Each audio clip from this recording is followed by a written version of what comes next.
JP, ano na ang mga updates sa mga napag-usapan dyan sa hearing ng LTFRB? Ella, sa mga oras na to, katatapos lang nung hearing.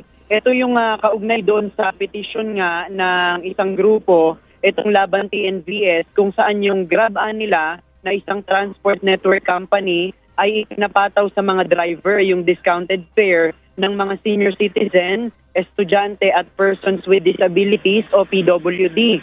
Kaninang bandang alas 10 ng umaga, isinagawa ng Land Transportation Franchising and Regulatory Board o LTFRB yung pagdinig sa issue na ito. Lahat ng mga existing company na nag-ooperate ng Transport Network Vehicle Services o TNVS ay ipinatawag ng LTFRB. Sa pagdinig, tinanong ang mga TNVS kung ano ang sistema nila sa pagbibigay ng mandatory discount sa mga senior citizens, mga estudyante at mga PWD. Nagpaliwanag naman ang mga TNCs kung paano nila nire-regulate ang pagkuha ng komisyon mula sa mga driver. Kalinsabay nito, nag-abang naman sa labas ng harapan ng Central Office ng LTFRB ang ilang mga TNVS drivers na miyembro ng Laban TNVS. Ang panawagan nila, dapat nila na magkaroon ng refund doon sa mga driver na sa kanila ipinataw yung discounted fare.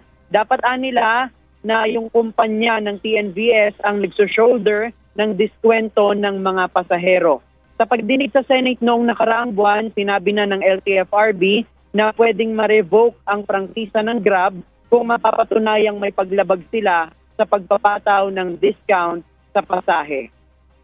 Ella, binigyan ng 7 araw yung Laban TNVS at saka yung Grab para mag-submit ng kanilang mga position paper hinggil nga dito sa reklamo ng discounted fare. Sinubukan natin na kausapin yung representative ng Grab dito sa hearing pero tumanggi na sila na magbigay ng pahayag. Pero magbibigay din ng statement ang Grab kaugnay nga dito sa issue na ibinabato sa kanila. Sa ngayon, yan muna ang ating latest live mula dito sa Quezon City. Balik sa'yo, Ella. Maraming salamat, JP Nunez.